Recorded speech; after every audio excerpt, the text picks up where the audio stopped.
Record. All right, so we're recording. Nobody use any curse words. Just keep it G-rated now, okay?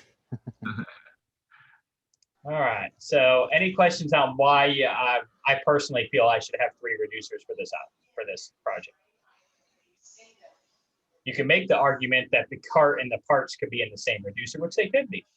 Your reducer might get a little long. I'm all about the readability. I like to use a lot of reducers and keep it short and concise and readable. So it's like that's almost like a personal preference, I guess you could say. It's like to each their own. So let's start by we're going to build our first reducer. So we're going to build a reducer for these parts. And what I want to do is I want to look at the shape of this object right here, this set parts to response data. I'm console logging it. So I'm going to inspect the page. We go to console. We're going to see all that red awesomeness. And I am in app. So let's refresh the page and see what hits. We got a load. And here's our data. And our data is an object that has a bunch of key value objects in there, a bunch of keys with arrays as values. Now, I designed this project kind of specifically to make it so it purposely was not an array here. And if you look in the project on your own time, you'll see how I looped over objects to get to the array to return things. And it's like a different aspect of it. I just did that as like an extra learning material for you guys in the project. But you can see data is an object that has cases, coolers. It's basically got a section for each one of those. So we want to set up our initial state to look somewhat like this. So let's start creating our reducer. I'm just going to go into the source file. I'm going to create a new folder, and I'm going to call it reducers. In here, I'm going to create a new file, and I'm going to call this the part reducer. The reason why I'm calling it the part reducer right away is I already plan on having multiple reducers in this project. So I know there's going to be like an index.js in here that's going to have combined reducers in it. That's going to put them all together. So now that we have that, let's while we're at this, we got reducers. And actually, I want to rename this. I'm going to delete this. I got a little better structure I want to use here. We're going to go into source, and we're going to create a new folder, and we're just going to call it state. And inside state, we're going to have a folder called reducers. And we're going to have a folder called actions. There. That looks a little better. It kind of keeps things a little bit more concise. So in our reducer, we're going to go ahead and create our first file. We're going to call it the part reducer. And now we're going to set up our initial state. So we'll say const initial state equal an object. This object is going to have, it looks like it's got cases, coolers, graphics, memory, motherboards, processors, and storage. So I'm going to set up the state just like that. I'm going to say, or we can just have it to be parts and have it start out as an empty object initially. That's actually an easy way to do it. But that could, so when you name something in your initial state as like a key value pair and you set it to a bunch of data, remember that data is going to change as you go through and you start grabbing it with connect. So if I name this parts and assign it to all the data, there's going to be scenarios where I'm in my components and I'm calling parts and things like that. They start getting real funky naming. So I like to keep the state at the lowest possible level I can, which at this point would be like the cases, coolers, and stuff. That's the only thing this part state is worried about. And as far as like if you're thinking already like the finite state machine, as far as the loading and the error state, I like to keep that attached to the user object. If that makes sense. I like to grab all those from the user object. So let's create that. We're going to say cases. It's going to be an empty array. Let's say coolers. 3 O's. Empty array. A lot of these are all going to be empty arrays. We got graphics.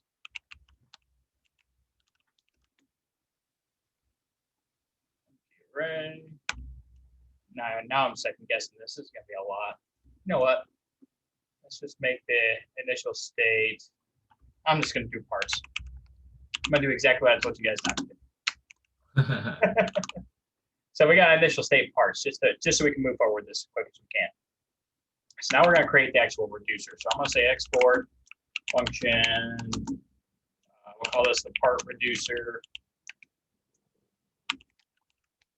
The part reducer. Now a reducer takes in what as its argument, especially when we're dealing with redux. What are the two arguments it needs? State and action. And then Okay. in state, you want to make it equal to the initial state. Yes. Yeah, we got to have that default value. Correct. And we're going to set this equal to our initial state. Now, before we go any further, we're going to set up our switch case actually. Let's do that first. So we're going to say switch. And this is what tells it what to, based on the action that comes in, what type of manipulation it's going to run on state. This is going to like point it, like think of these as all choices, like a giant if-else-if statement, but it can just select each route it wants to go to based on the case that you give it. So we're going to tell it to watch the action dot type. So it's looking for the type key in the action object. And that type is where we attach our strings that we assign to variables like our loading or our success. That's what it's looking for. And then it's going to trigger off whatever case it may see for that. Now, a switch always has to have one statement in it, no matter what, or it gets really mad at you, and that's the default. So in case you send an object that doesn't have a case to it, in case it's on the initial load, especially for React, where you haven't dispatched an object yet, you got to have a default value. You want it to default to that initial state. Does that make sense to you guys? So in our default, we're going to return state. That's it. That's our initial setup of our reducer. Now this reducer would function. It wouldn't do anything, but it would supply our app with the initial state. So before I go too much further, let me create another terminal here. Before we go too much further, we're going to create our combine reducers component, which I don't think that they taught this in lecture, but it's a good knowledge to have, especially for build week and labs where you're using a lot of reducers. I'm just going to show us that at least once. They did? Okay, cool. So I'm going to create a file in there. I'm just going to call it index.js. So that way I can just point my import to the reducers folder and it's going to go right to index. Now there's something very important I didn't do yet. What do you need to use Redux in an application? Create a store? Give you a hint. Yeah. It's not in here yet. Index? No way. Oh, you need to import Redux and React Redux. Exactly, yeah. So let me see the end of the client. So that's the package JSON I want to put it in. And I'm going to npm I Redux React Redux. And while I'm at it, I'm going to grab thunk and logger. It should be Redux thunk.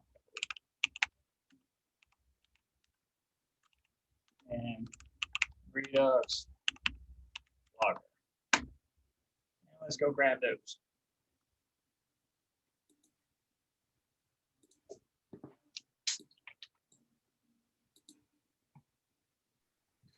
What did you say was the number 10 inside the parentheses on your console log? For each of those, for each of those key value pairs? That tells you how many items are in the array. So okay. There's 10 items in there. Nice. I've only ever used like 2 or 3, so I've never seen that. So thank you. But the dev tools will stop at 99. So you'll see, like, if you get an array of 150, you'll see like 99, and then you'll see the next one that'll tell you like, 48. It's really strange how the dev tools work for that when it gets really large. Interesting. Yeah. So all right, so we got Redux, Redux logger, Redux thunk, and we got React Redux. We got everything we need. Let's go into index, and the first thing we're going to grab is we're going to import combined reducers. That comes in destructured.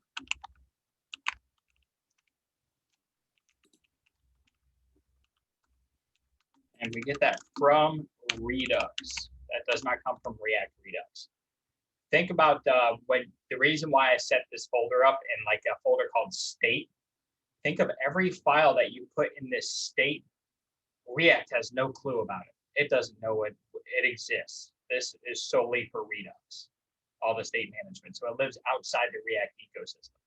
So if you're importing anything inside these files, like a package, always just think of yourself, that's got to come from Redux because it's not necessarily involving React.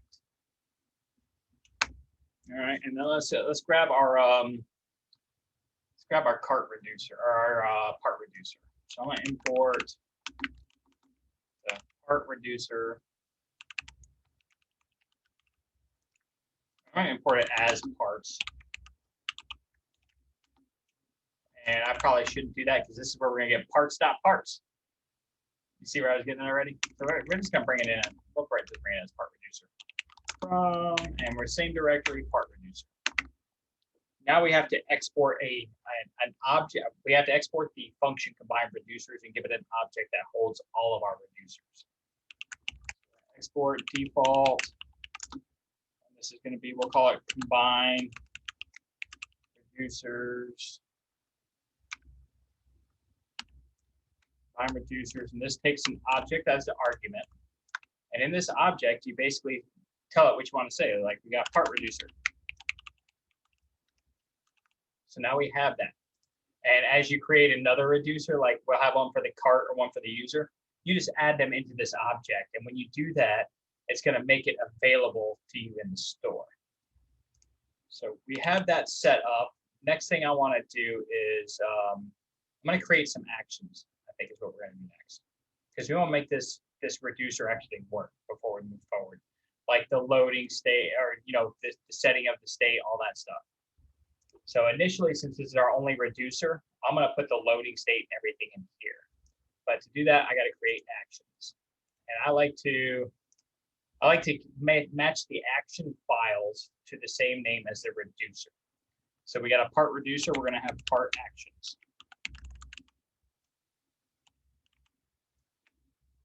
And in here, I'm going to just define some simple variables. I'm going to say const, I'll say loading equals.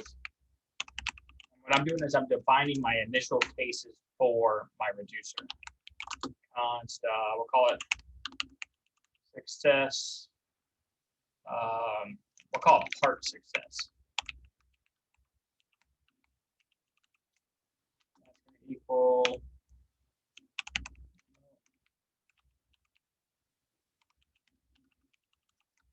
And then we're going to have const, call this error. That's going to be general across everything. And I'm going to hit error. All right. Now we can define our first action. So our first action is going to be an asynchronous action. It's going to be something that's used with thunk. It's going to be that weird looking function. And we're going to call it get parts. So I'm going to say const get parts. This is going to equal a function that returns another function that takes dispatch, dispatch key. And then we're going to run our logic in here. Any questions on this, on what exactly is just happening right there? Is get parts like kind of like logger, right? How like when you make a logger, then it's like next and action dispatch. It's kind of similar like that, right? Well, it's a logger works differently. Logger is like it hijacks the previous state, the action, and the next state is what it does, and then it displays those in the console. We're doing something similar. We're getting the same 3 dispatches, but we're going to use it to fire off API requests. So yes, it's kind of real similar. It's still a function that returns a function, but we're going to use it for a different purpose. And the whole purpose of using thunk is so you can call this dispatch multiple times. This allows you to set, dispatch your loading type, and dispatch your success type, and dispatch your error type. So what I'm going to do now is I'm going to go into app, and I know that's coming from. Sorry, what was that? You said that allows you to call dispatch more than once. So like if you didn't have it, it in what scenario would it only call it once, or like what scenario would you come into like an issue where you're like, oh wow, I really need this? Well, anytime you want to run asynchronous Redux like this with Connect, you want to be able to call it multiple times because you want to dispatch a state to your reducer as it flows through the API call. So when it initially hits the API, when you initially hit the function, you want to put your app in a loading state. Let the function run below it. And then when it reaches a successful state, like it gets the data back, you want to put your application in a success state with that data. Or if it errors out, you want to put it in an error state and display some UI that has the error. Now, where you can find cases where you would not use this and you just create a general function that would return an object and bring it in through Connect, is if you were just dispatching that object to the reducer and that was it. Like type, add this to the array. No loading state needed, no state machine logic needed. We just want to add it to the array. That's where you would dispatch it that way. Okay, cool. So we got our dispatch. So let's start writing our dispatches. So we're gonna. Oh, I gotta grab Axios out of here too. Let's get that. Oh, Axios. Axios. Yeah. Oh, why is it mad? Oh, I know it's not used yet. I haven't used it. Chill out. Yelling at me already. So here I'm going to call my dispatch right away. So when this function fires, I want to dispatch an object. And that object's going to have a type. Now this object type directly correlates with this right here, action.type. That object that we're sending is action. And the type value is what's going to determine what case our reducer runs. Does that make sense? Yeah, finally. I never knew that. Yeah, that's what that is. So like, yeah, when we're in parts action, this object we're creating here, that's action. That's exactly what that is. So we're going to say loading. We're going to dispatch loading. And it's not going to have a payload or anything because we just want to put it in a loading state. After that, we're going to say axios.get. And what we're going to get is, where are we at? We're going to grab it from this string right here. This is our localhost string that I want to hit. So we'll come in here, we'll drop that right in here. And now we're going to have our, I think I heard Josh call it the happy path and the sad path. But it's basically our success or our failure promise resolutions. Our success, we do a dot then. It's going to give us a response. And now we can use dispatch again. We can say dispatch. I'm going to dispatch an object. This is action with a type. Now this type is going to be part success. Because if we hit the dot then block, that means we're successful. We got our data. We didn't catch the error side of this promise. We've got it. Let's go ahead and put it in our state. And the payload, which is the other half of action, is going to be our response. And we can look in here, it's response.data. So that's what we're going to send to our reducer.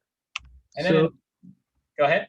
I'm still confused. What's the difference between like the dispatch and the payload? Like that whole line. Okay, so what this is, the type right here, think of this whole object as action. So I almost think of it like this way. If I pseudocode this, we'll say const action equals an object that has a type. It's going to be some type. And it's also going to have a payload key where the data lives. Okay, so what this is, this action, which I completely misspelled, represents, when you get into your reducer, represents this right here. That's what that is, that action. So type is going to tell it where to go. So like we'll make our first case right here. We'll just go ahead and say case loading. I gotta import all this stuff. Let me grab those real quick. Import loading part success and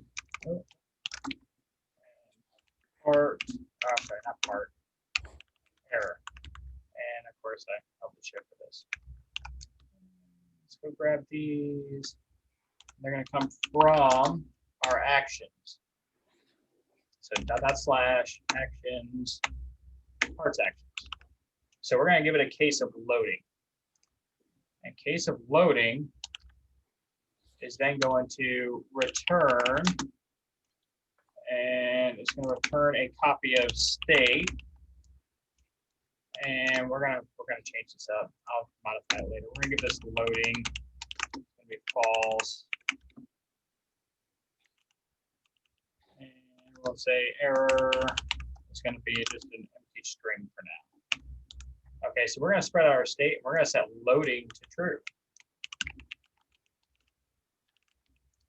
So that's what this does. So now if we look back at our action for this object, that type, pretend that type is loading. Okay, and here for the loading case, we wouldn't have any payload. We wouldn't have any data coming across. It was just going to come to this reducer.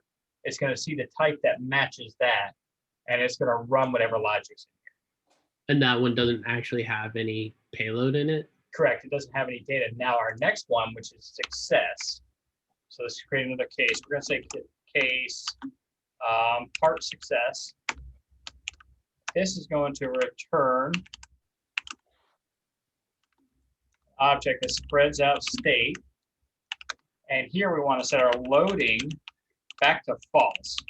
Because if we got this data, if we have success, we don't need to be in a loading state anymore. So we need to remove that state.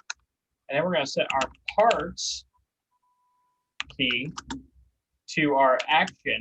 Remember, action represents that object, the payload that comes in, which would be the data. So if you take a look in our actions, this payload data that we're getting right here, we basically have a payload key that we're assigning the data from our API, all of this stuff right here. And we're sending it across as the payload. When it gets to the reducer, it sees that action and goes, oh, I got a part success action. Let me run this. Oh, I need some payload. Do we have payload in there? Yeah, we do. We sent it from our action. It's going to assign all of this data to this parts key. Wow, so there's a little bit of back and forth going on right there. Yeah, I mean, it's basically what's happening is this action runs and it puts all that data and the type and everything in this object and sends it to the reducer. The reducer parses it out, figures out what case to run, and then where to put the data if it has it. Okay. And we're going to go ahead and do one more case, and we're just going to define them all. Error. And here we're going to return state. Any questions on what I'm doing by doing this reducer like this? Like why I spread out state, anything like that? Well, so I realized that like on the action, like you provided the string. Doesn't matter where you put it. Like you could just put it on the reducer. Yeah, you could, but you want to be able to use them in your actions and your reducer. Oh, okay. And I know it seems redundant, but I will give you a good use case why, because that happens quite often. So why is this mad? I just use access right here.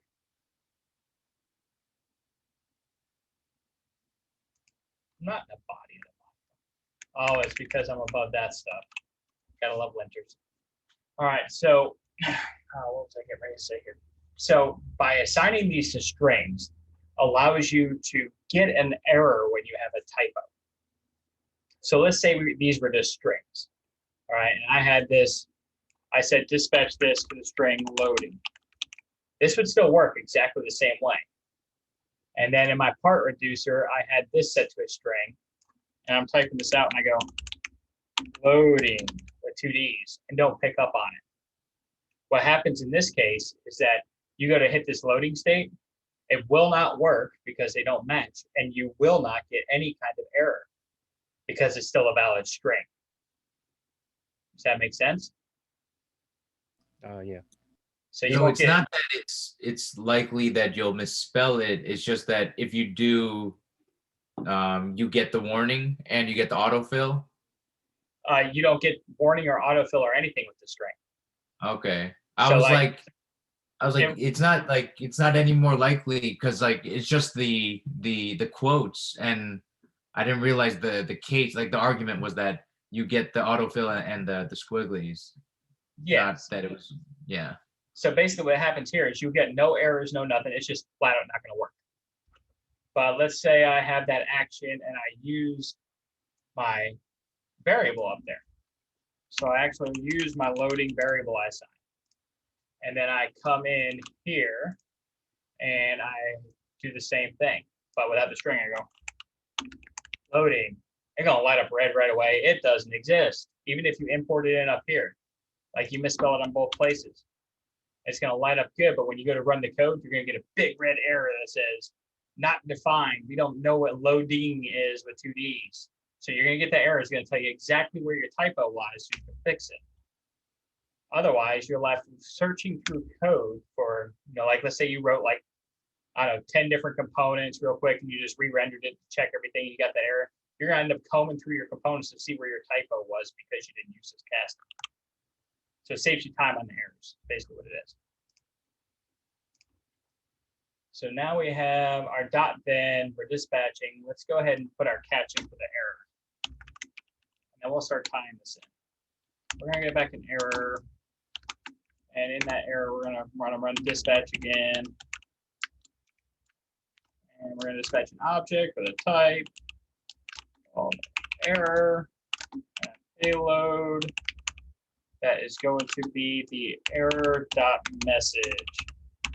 The reason why I'm using error.message is whenever a promise rejects, it has a message in there that's a string that is readily available to you that you can load up in your UI and do whatever you want with. You can display it on the screen with a 404, get creative with it, kind of like the GitHub 404 with the little guy. Yeah, that's all UI built when their stuff breaks. And this allows you easy access to it. So we need to export this function. Almost forgot that. So we're going to export our Git parts. And now we have an action in place. We have a reducer in place. Let's go start building a store and connect this to our app and make it work with it. So we're going to go to index.js. And in index, I always have to reference a project when I do this because it's always different. Or I always forget. So in here, we got to grab a couple things to make this work. First thing we need is our provider. Capitalize everything. Provider. All right, this is going to come from, can everybody guess, React Redux or Redux? React Redux. That's right. Can you tell me why? Because anything that, I don't know, I just feel like anything that comes with like connecting in general, then you have to be from React Redux. Like, Exactly. For example, like connect. Yeah. Yeah. And provider, that is a React component that uses the context API. That's exactly what we're bringing in. Our React component, like you would build, like the in our components file. It's similar to that. It's just built by Redux for the specific purpose of supplying an application.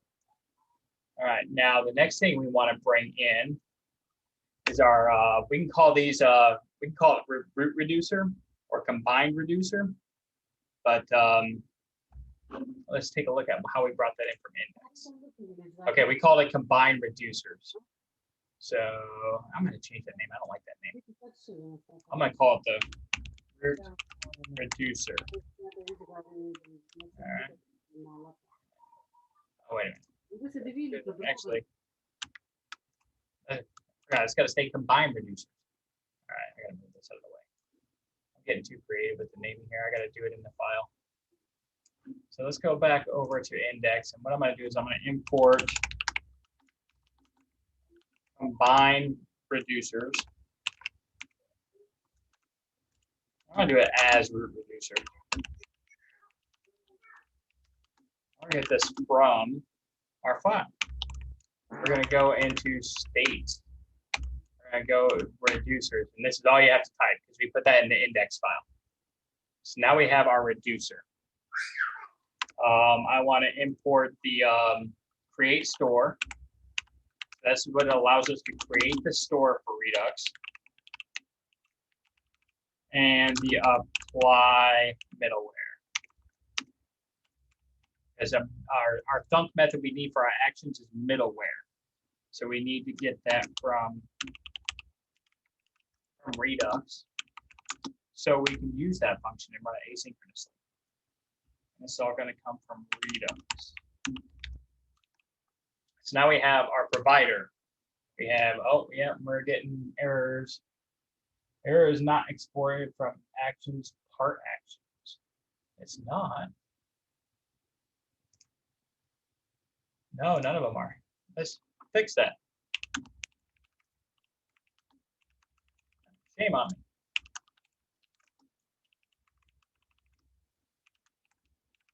See, we're already seeing the value of using them as variable names and not strings. It's already yelling at me when I got something missing. All right, so we have our provider. This is going to provide our application with the data. We have the combined reducers, which is actually our return reducer from the index file. We named it root reducer so that there's no real naming for confusion. That's coming from reducers. That's going to hold all of our reducers as one file. And then we're bringing in create, store, and apply middleware from Redux. Create store does exactly what it says. It creates the store that's going to allow you to grab that state and pass it around your components. That's where it's all going to live, and it supplies it through that. Apply middleware is part of the create store, like one of its features that you put in that allows it to hijack any of the dispatches or anything that run through the reducers.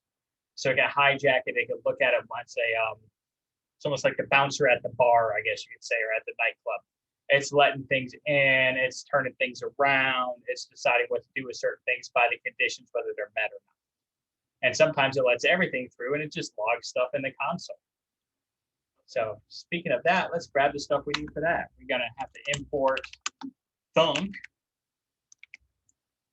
We need that from Redux thunk. So this is a package that we put in that allows us to hijack that in the middleware. That allows us to hijack the dispatch of that and run asynchronously. And we're going to import logger. I've always been a fan of logger. There's logger. And now we have everything we need. Now all we got to do is we got to create our store. We're going to come up here and we're going to say const store. Going to equal create store. So we're creating a new Redux store. We're going to put our root reducer as our first argument. Our first argument, if anything, the only argument in combined store is going to be your reducer or reducers if you're using combined reducers. The second argument is going to be the middleware. I'll apply middleware. This is a common mistake made with logger and thunk. If you're going to use logger, it always has to be the last argument in apply middleware. So if I come in here and go, I want to use logger, and then I want to use thunk, this is not going to work. It will never get to the thunk portion of this.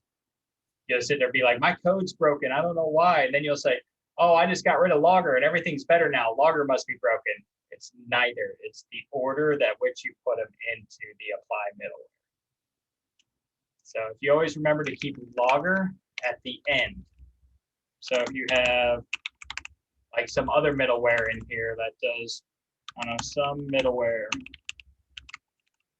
you always want to keep that in front of logger or it will not work.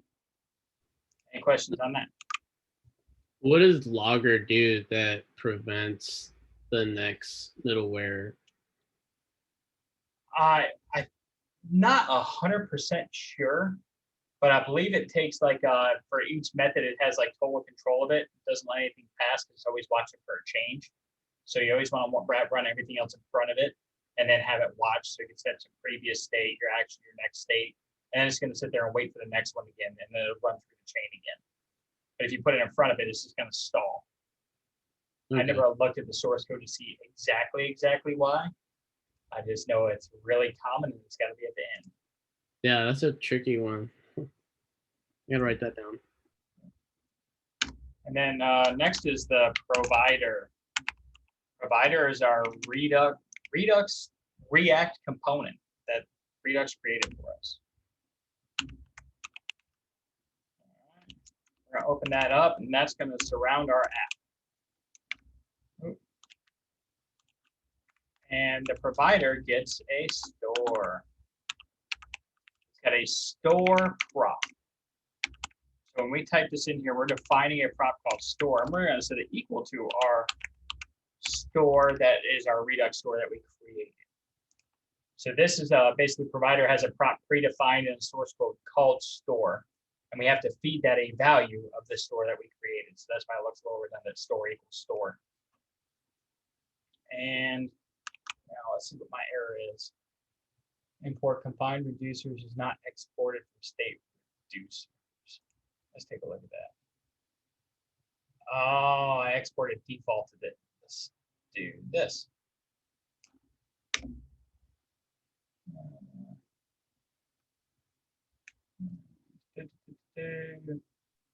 How can I do this? What's that? I was asking if like it would work with const then. Well, no, because you don't want to redefine it because you're bringing it in from Redux. Okay. If you use const, it'll redefine it. Let's go to index. And it's because I'm renaming it here, destructured. Well, let me rename if I do this. It will not. All right, so we're just going to ditch that idea then. Just because I don't feel like, truthfully, at the moment here, I don't want to look it up and go through all the fixing up, getting it to work right with the modules. Back.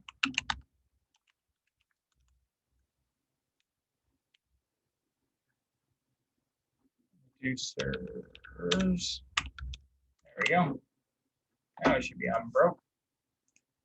Refresh that. Yeah, we're getting no state yet. Well, this is still going to show up. We haven't tied our app in yet, but we have our store. So let's go into app.js right away, and we're going to connect our whole application to Redux for the start of this. And we're just going to import our connect function. This comes from React Redux because it's a React function.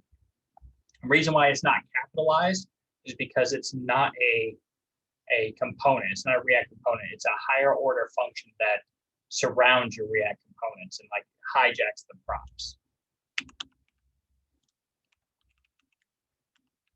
So we're gonna bring in connect, then we're gonna come down to the bottom here where we're exporting default app. This is where we declare it. We're gonna say connect. And by putting the second set of parentheses chained to the end of connect, if it's a higher order function that takes control of a child function, the child function is app. And we throw it in here like this, and now it has control of app. So it can watch it for changes, do whatever it has to do under the hood, as well as inject props into the component as we need them.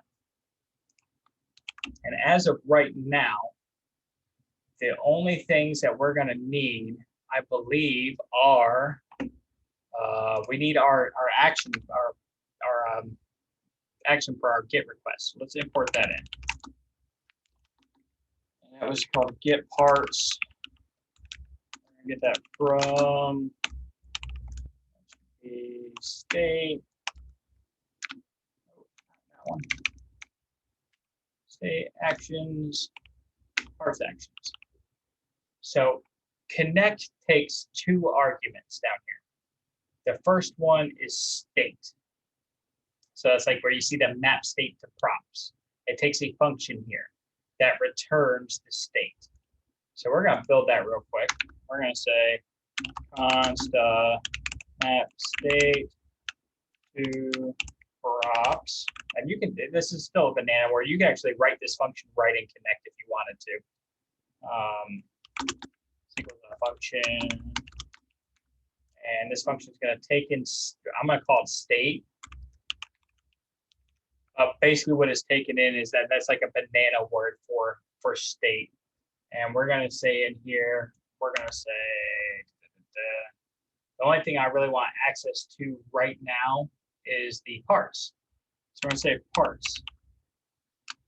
E is going to be state dot parts. Actually, I got to return that object. I got to return parts state dot parts.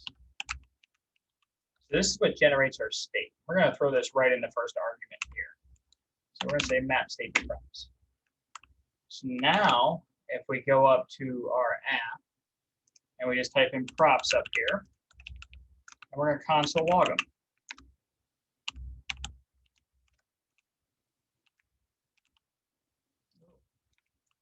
And right now, we probably don't have anything, but we can probably get a good look at it.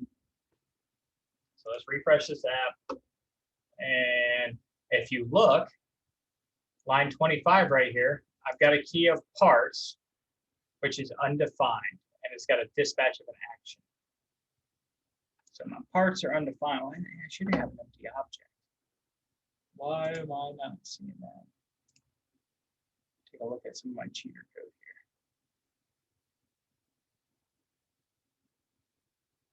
here. Of course, I did that one in hooks, so I'm not going to see it. Okay, we'll just figure it out live. But that should get the initial state. All right, wait, unless we let me try just doing state. Let's open that up. State has parts.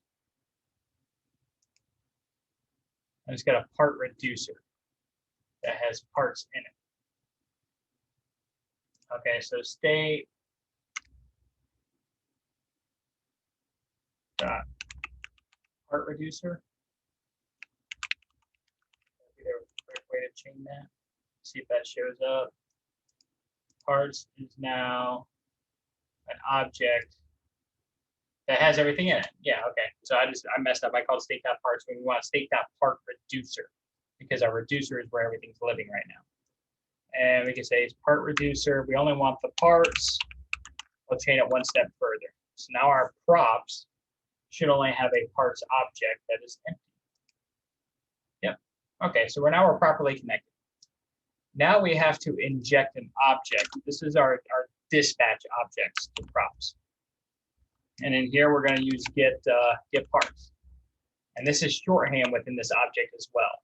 So this is like saying get parts : get parts.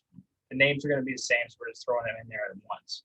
But then all this second argument is an object. Now, if you connect a component that doesn't need state, but needs access to an action, you have to pass null as this initial value because order in JavaScript matters. It's like the one main thing that matters for everything for it. So just keep that in mind because you will run into times where you have to connect a component. You're like, oh, I don't really need state here, but I need to fire off this action. You got to pass null as the first argument. All right, so now we have that connected. We should be able to get rid of this use effect.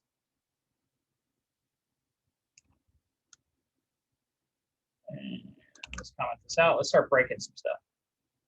We're going to comment out part state. And how do I have this set up? I'm passing parts as just a key. So I'm going to go ahead, so I don't have to do a lot of typing. I'm going to say const parts equals props. That should grab it. And let's see if we're broken. I think I broke it. Oh, I never passed it to dispatch, did I? Oh, I still need the use effect. What am I doing?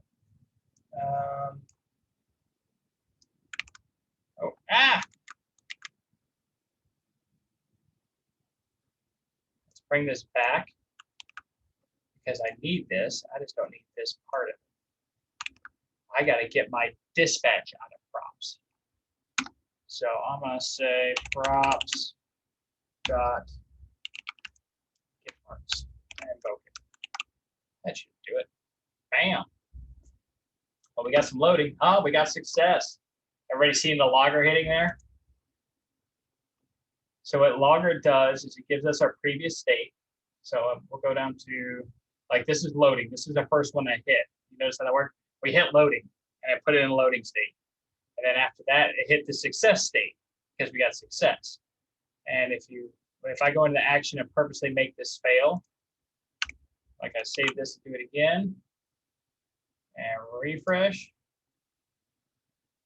I get a 404 not found, and if you look, I hit my error state. So I'm hitting all those parts of my finite state machine. Asynchronous redux. That's happening. It's missing the dependency. I know because I don't want to give it one.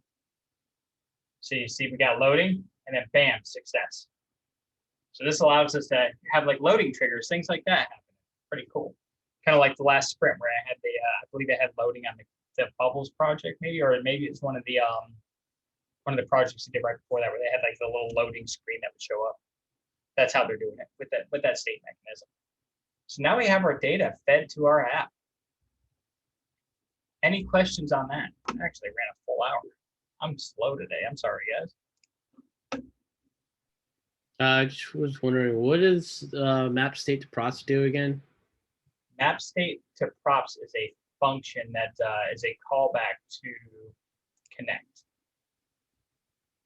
And what it does is when you have a callback, it takes a parameter. This could be, I called it state, it could be anything. And what it does is it's basically access to all of your reducers and stuff from the Redux store. And then it allows you, it's looking for a return object. This return object is what you're going to have access to in props. The key will be available in props. The value is the result of what is passing in for the total reducer state that's available to you in the store. So you can always think of it like in the colon and the return of map state to props. This is what I named it for the component I'm connected it to. That's what's coming in right here from props. This to the right of the colon, this represents my Redux store. And I can change this as deep as I want. So like the whole Redux store is state. That's like everything that you're supplying the whole app to. I have a specific reducer called part reducer that's just delivering the state for the parts. So I change it down one step into that part reducer. Now that part reducer has a loading state, it has an error state, and it has a success state that has parts in it. So I just wanted the parts. So I changed it one step further for the parts to get it that way. Make sense? You good with that? Yeah, actually, that was really nice. So for this example, you needed to access parts. Where would you have needed to access the other key values? How about loading? I'm going to set a loading key. I'm going to give it a value of state, part reducer, loading. And now I can come up in here into app, and I could say, let's say we got a route, we got a header, that's up there, that all container. Okay, let's see here. That's the store container. Center router. I could probably put it right in here. Let's do an H1. Actually, first we're going to do a little JavaScript. We're going to say props.loading. Now I have access to it. If it's there, show me an H1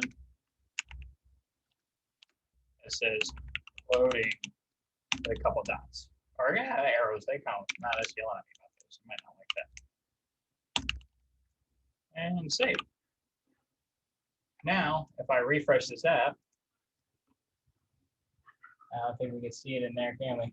No. Let me put it up with the header. Why can't I see my text? Okay. I can make a loading spinner, but we should be able to get this to show up. Let me inspect it. Let's see here. App. The main app has everything. Video display.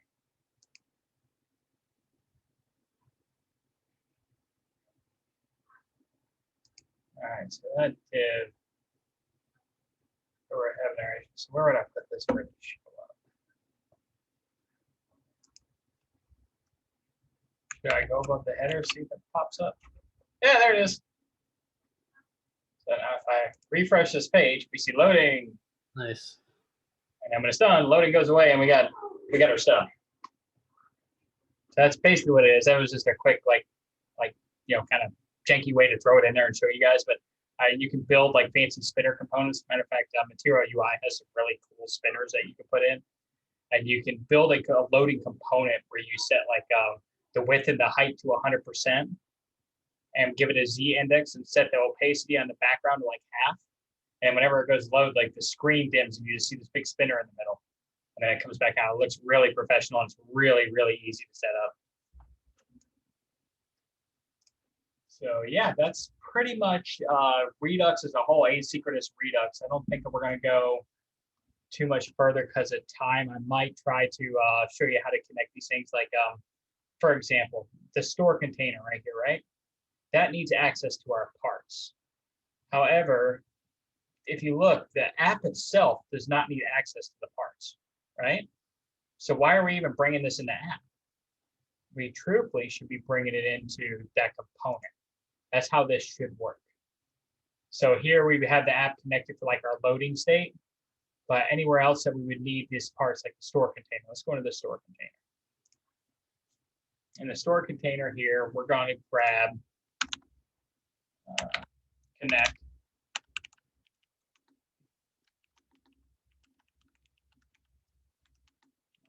From React Redux. Got it. We're going to come down to the store container where it's exported. I got it right here. Okay, so we're going to change this up so it's a little more readable for you guys. We're going to call that a function. Come down here and export default.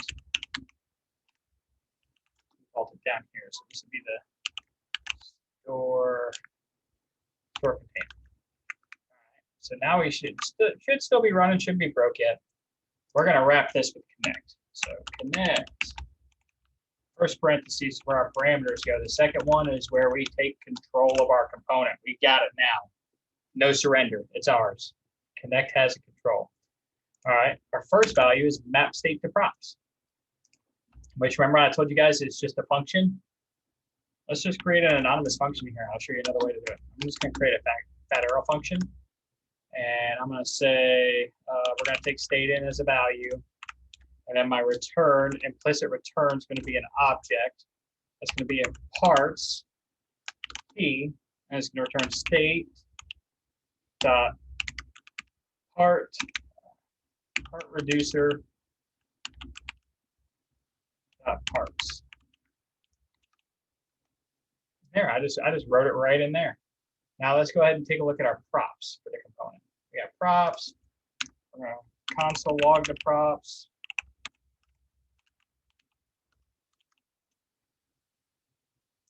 And I'm going to see if I can refresh. Let's see if we can find that.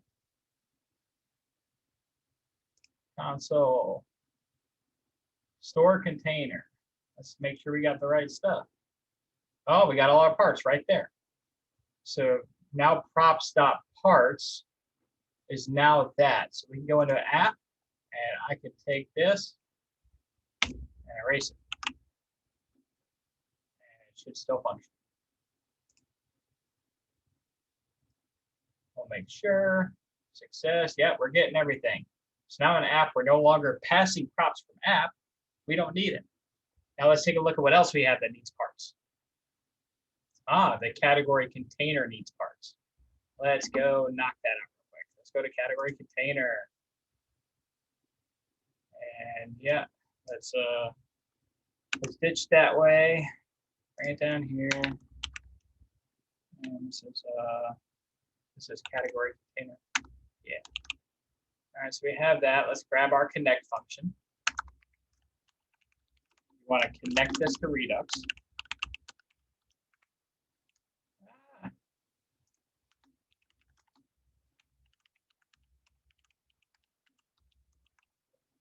Let's go take control of it down here.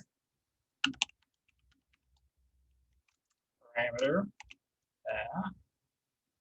And we could do the same exact thing. We could write that function right in here. This time I'll open it up a little bit. Say, we're going to take in state,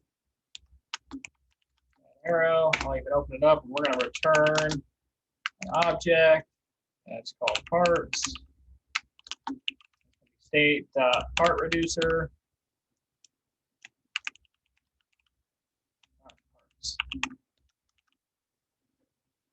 We have that in there. Now let's take a look at the way our props are coming in. Props.parts is the same thing. So this should be working. We can go into app and we can pitch this.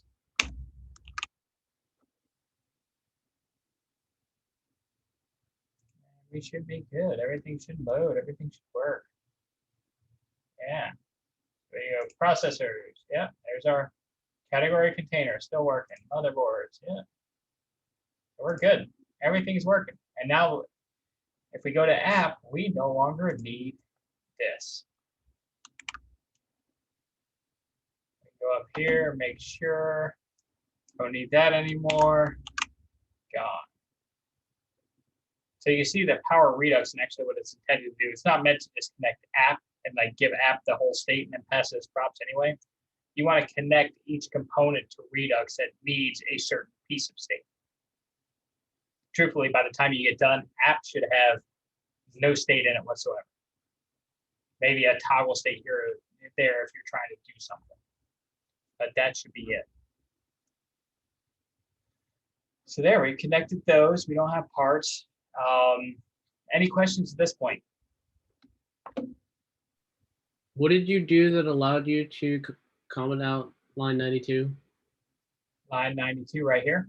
Instead of giving parts to the app component and then passing it into these subcomponents, I just went ahead and connected those subcomponents directly to Redux and gave them that state here in each one of their components.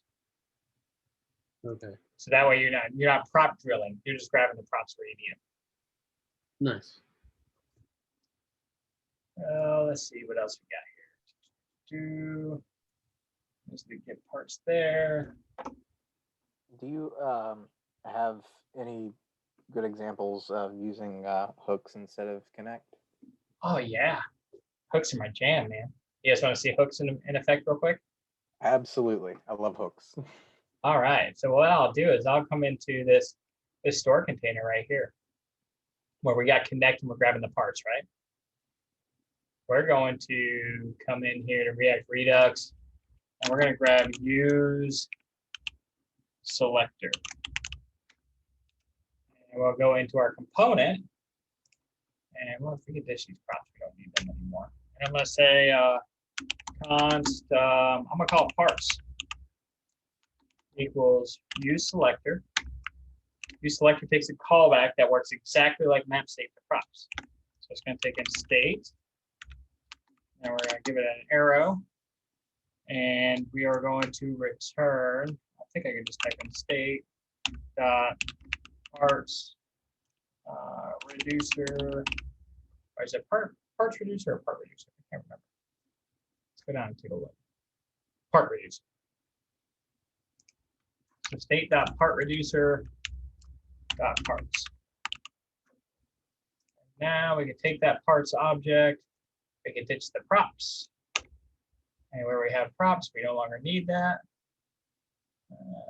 The props dot parts here.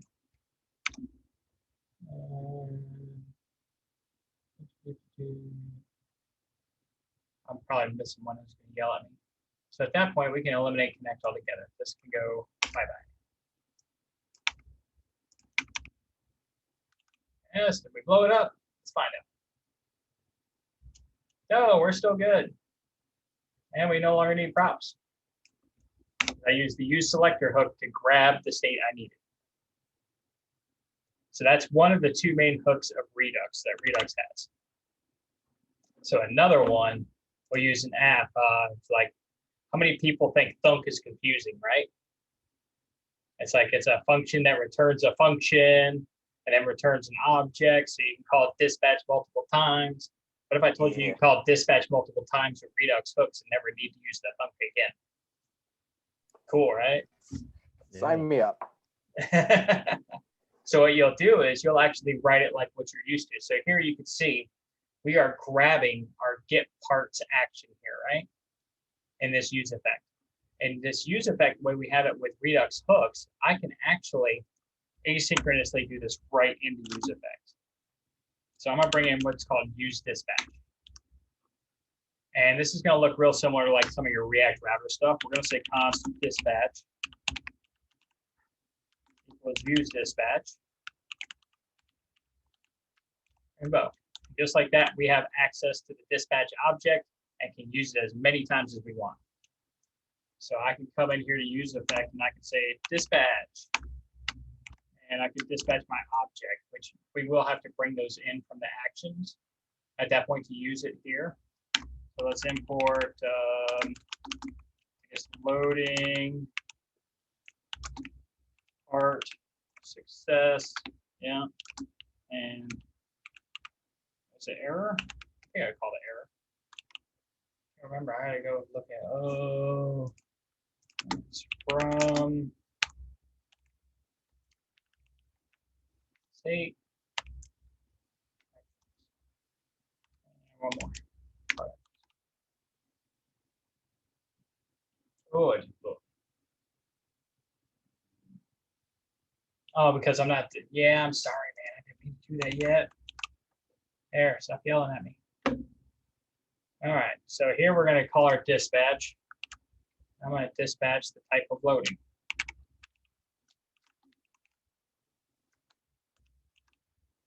I'll probably dispatch loading twice, and it did. Loading, loading. And I can uncomment my Axios call. And instead of set parts here, I'm going to call dispatch again. Similar to exactly what we did in action. I'm going to say type part success. Payload. It's going to be the res.data. And I can set up my error in here if I wanted to as well. Now I can get rid of prop stack get parts. We no longer need it. And well, I'm still checking out loading state. So let's use the use selector hook here too and grab that loading state. So we got a use selector.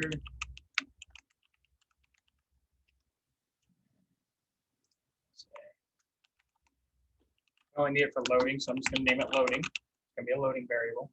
It's going to equal a use selector. It's going to be state. That arrow, that's going to return state. Part reducer. Loading. That should be all it needs to grab. Yep. All right. So I have that. Now I get to come in and we can ditch this. We can get rid of all this.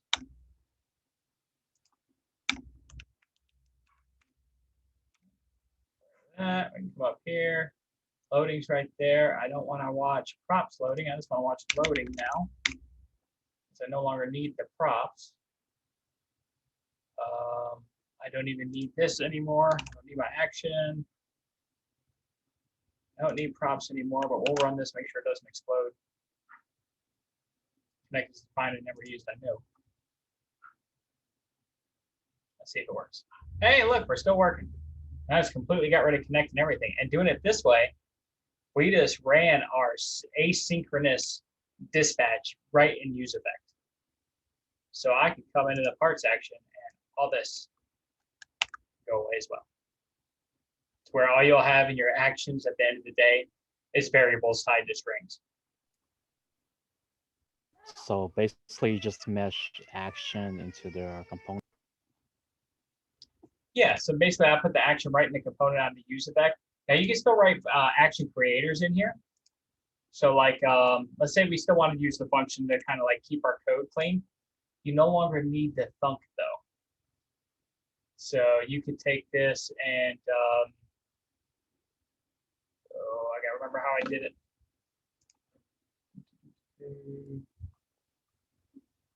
Let me go grab a component that I did it on. I can't remember if I passed it dispatch or not.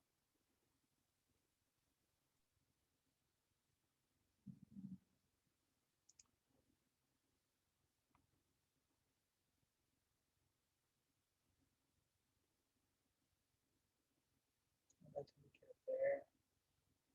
So the app.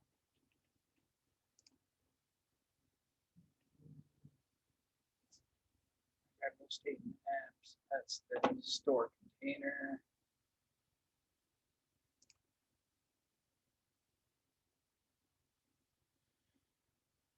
Store container, use selector. Am I running the request at?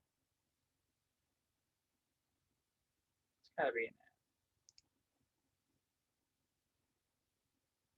app. Okay, yeah. So what I call it is dispatch, like so. I might have to modify the function a little bit. So let's get rid of this. Get rid of this. Let's go to app. Let's try to get my dispatch. So in here, instead of doing it there, I'm just going to call dispatch. I'm going to dispatch my get parts function invoked. And let me double check that. Because I quit doing it this way. I just started doing it right in the component or just separate functions. And yeah, this works the same way. So we should even have to change the function. Should be able to save this the way it is, save this the way it is, and then we can come into index. Funcs no longer needed. Good riddance. And it should all work. I think no. Actions must be plain objects. All right, so I did break it. Let's see what I do. I thought that might have broke it.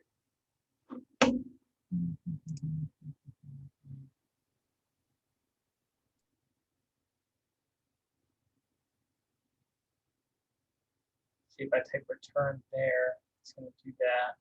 I think I got to get rid of the phone. The things your import on app.js, not the. Dispatch is not a function. All right. Yeah. It is. Oh, because I didn't pass. I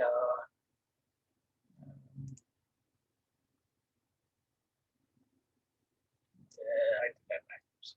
Go into app. I believe it's get parts. Pass it dispatch.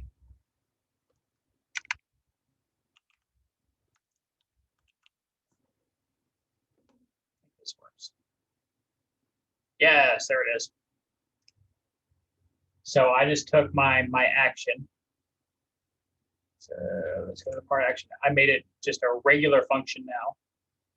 It's accepting the dispatch object that I created with that custom hook. And all I'm doing in app is I'm calling this function right here. And I'm passing it the dispatch object that I'm getting from React Redux that I declared right here. And now you asynchronously do it without fun. And you can keep that function out of your code so you don't clutter up your use effect or whatever you choose to do at that time. Is that what you were looking for, Ian? Absolutely. When you're using hooks with Redux, do you ever run into problems with stale props? No, I haven't, no. Okay, that's good because it's something I was reading about and I was kind of worried about because I would like to just use hooks. But you got to use hooks in the right way. I think the stale prop issues come when people use hooks and then still prop drill component after component after component.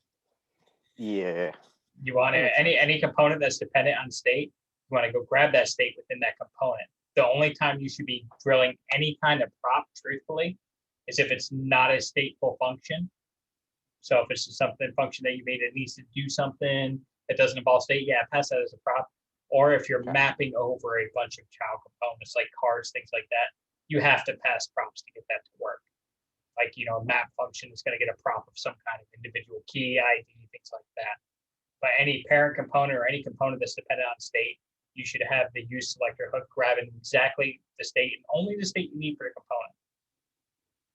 Okay, makes sense. Do you have a like a repo that's only using the hooks? I probably do somewhere. Yeah, that would be awesome because I'd like to just look over this stuff and kind of take my time with it and break it a few times and Yeah, well, this repo would work too. okay. As you can see the component where I used, the 2 hooks. Redux hooks, literally 2 hooks. The use Okay. dispatch, use selector, that's it. You can create your own custom selectors for Redux, Ooh. but that's on like a really large, I'd say it had to be on a large scale to where you create your own. Like if you had a reducer that was massive and you needed like just a section of it, you can create your own selector. I've never had to use it personally. But yeah. I mean, it's useful to know, I guess. Yeah. If you look at if you just like Google the Redux hooks documentation, there's 3, I think 4 total hooks. That's it. Okay. And there's only 2 they use every time. Use dispatch, use selector. Okay. Yeah. Very concise, small library when it's broken down into hooks. All right. Well, on that note, while I got you guys a little over time, so we'll probably stop doing this. But anybody got any questions going into build week? Anything they're unsure about that they might have to do in build week?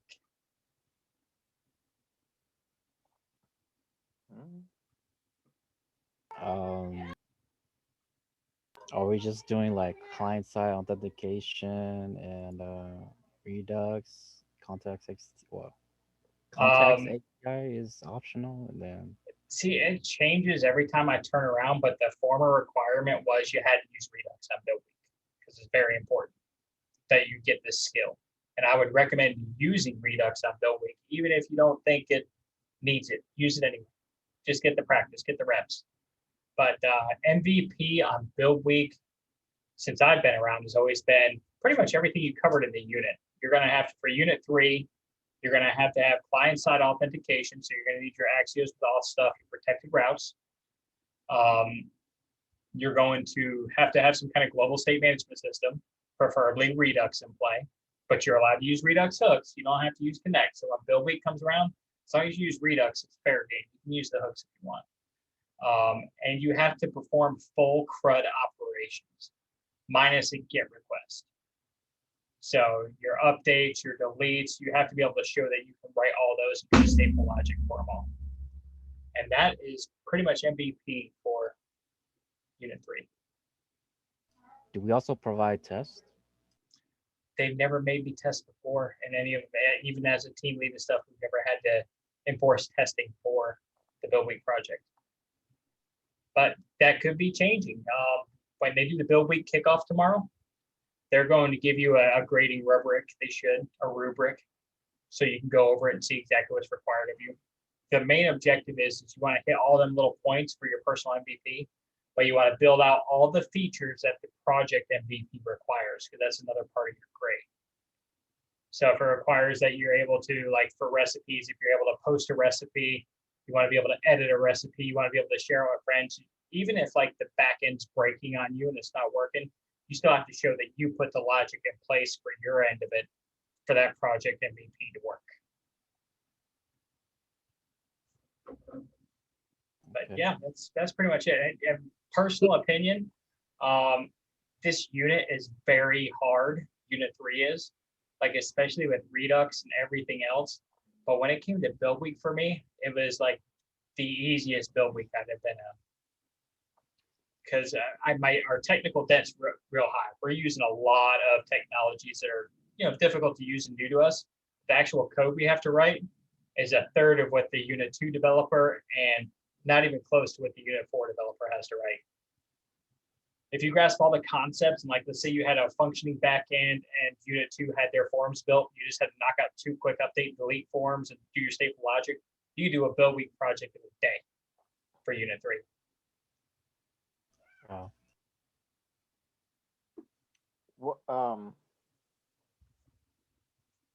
What are your thoughts on using Enzyme with Jest, or have you ever used Enzyme?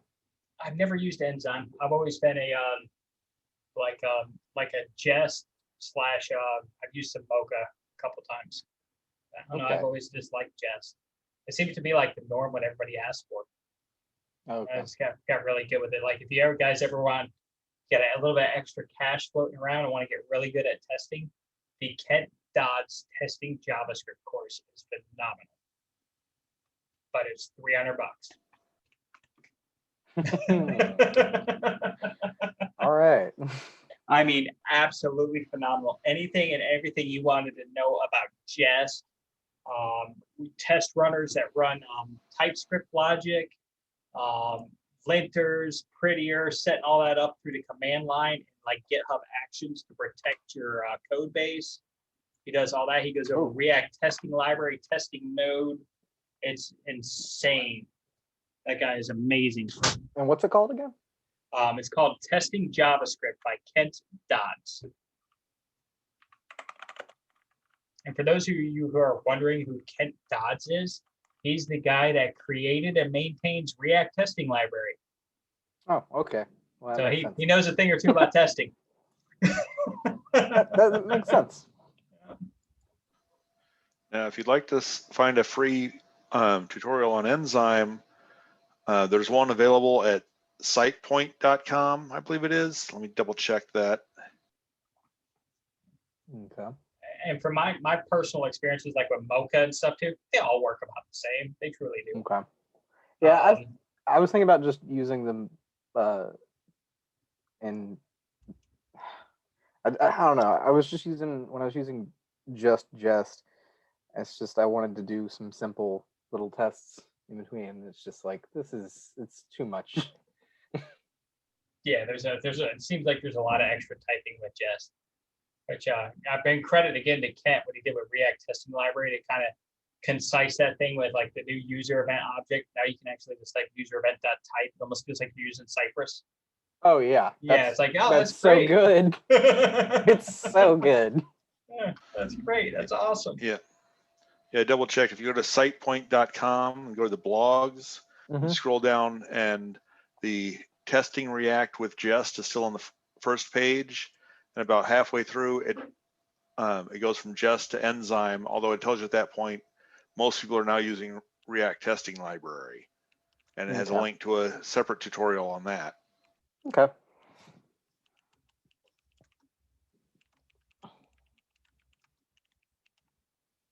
Yeah, I mean, I guess at the end of the day, when you get hired, you're going to use whatever the boss tells you to use. But Yes. yeah, I mean, it seems like our RTL has been the norm for React. And I've noticed like for people that like to use the Cypress type of end-to-end tests, they lean towards Mocha more than anything else. I'm noticing that. Okay. I'll have to check that out because I like Cypress a lot. So what's Mocha? It's like Enzyme or Jest. It's just another testing library. Okay. All right. Gives you selections and assertions to run.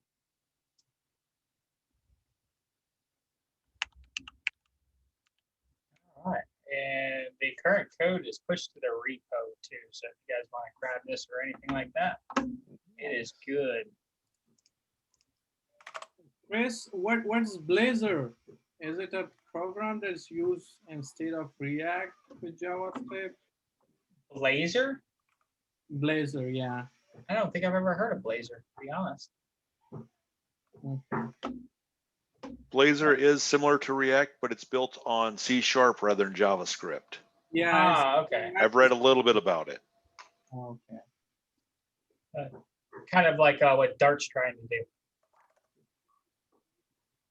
Dart's written in Dart, and like Flutter uses Dart. You can create web apps with Flutter, and as well as mobile applications like you would with React Native.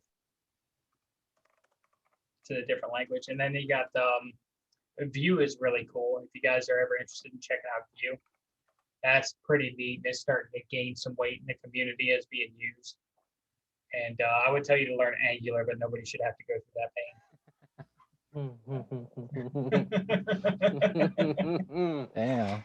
Yeah. There's a reason why people migrated from Angular to React. What? No, it's amazing. Sure it is. Is So that good for simple. good for like a big enterprise like company, right? Angular, or that it's really good. No, you just see it in big enterprise companies because their code base is that old. They had to do. I mean, matter of fact, if you talk to most of these people, like if they said they had to start all over again, like right now, fresh code base, fresh startup, like 60% of them will tell you they do it in Vue.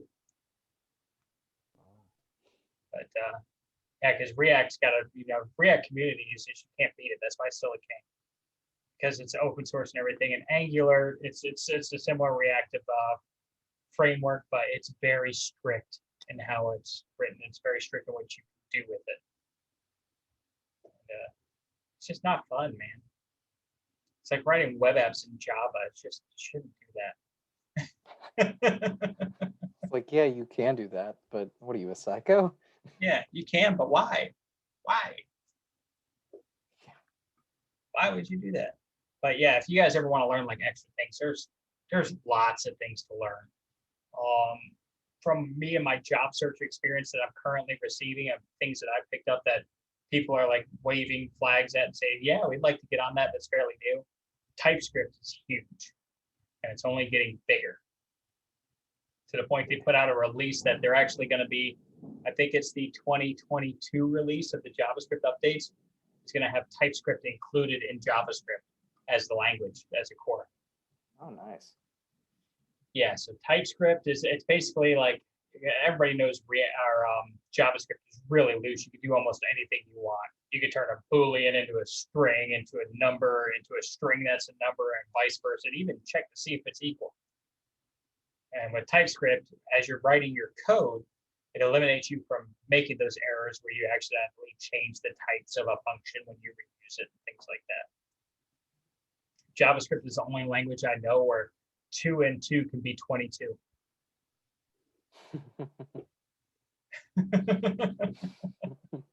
Just keep that in mind as you write your JavaScript code. You can get in trouble. And TypeScript's a good way of fixing that.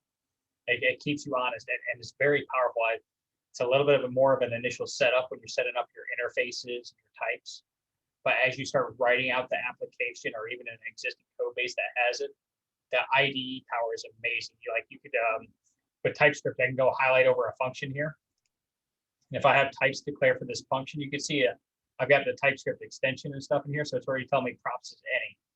If I had an interface set up for app, I'd highlight over this, it would list out right away everything that's available to me in this function and what type it is.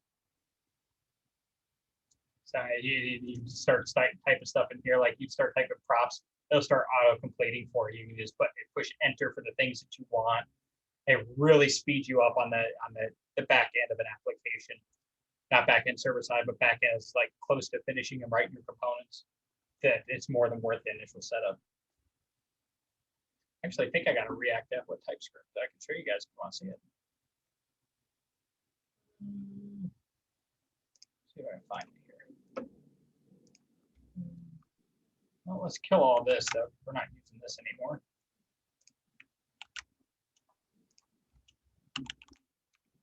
Did you already push this code? Yep, all of the current code should be up there. Okay, awesome. And that's one thing I want to touch base on with you guys real quick, just to show you. So if you look in like this store container, you see this for loop where I'm going for object and parts. That's me actually looping through an object. So everybody says, you can't loop through an object. There's no way to do it. Yeah, you can. There's just a little bit of different way you got to go about it. So I'm actually taking this object, and this object was all that parts. Remember how the parts was just a giant object with a bunch of keys in it for everything? I'm taking it and I'm turning it into an array so I can map over.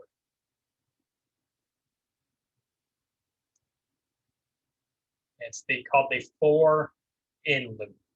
Allows you to do that. And there's many other methods, object.keys, object.values, and object.entries will allow you to all loop over an object and do things to push those values up, manipulate them, do whatever you want to do. But yeah, let me show you what a TypeScript app looks like. Let's see.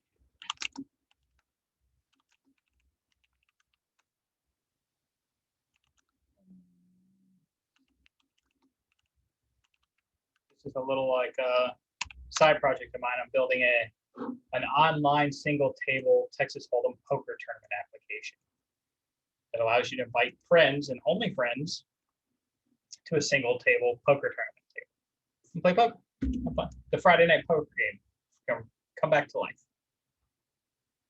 So you can see certain things I do in here, like this user. This is a React functional component, and you define that type like this. If I go into like login,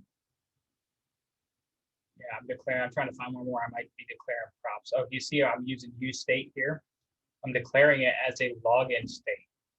And what these are all types that I predetermined in a different file. So, and like here, this handle change function is saying that it's a React change event on an HTML input element. So like, let's say I had this function exported and was using this, and I accidentally tied that into a form event. It would immediately light up with an error and not compile and let me know I used the function wrong. Where before with normal JavaScript, it would let that fly and you just have to chase your own bugs from that point forward. But these are all done in types and interfaces. So you see I've built interfaces here for everything. Like this is my application state. It's got a game state. You can intertwine these types. So like game state, it has a deck of cards. Card is its own type as well. And it determines, when you look at the primitive values of it, like a card has a value that's a string, a suit that's a string, and you declare the primitive type. So you can't ever overwrite these types with something else. So I can't ever make the display value a number. They'll immediately throw an error in. Like here for the user state, loading is a Boolean, error is a string, and the user object is a user state that I defined right here as a username that's a string, an email that's a string, and an ID that's a number. So it keeps your primitive types in check as you write your JavaScript code is the main purpose of this. So it's taking a lot of that implicit stuff out and giving you more control. Yep. I like this. Yeah. Anybody that's got like an OOP background will love this immediately.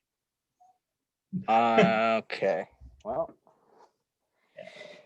All my programming classes in college were in visualbasic.net with strict enforced. So it was all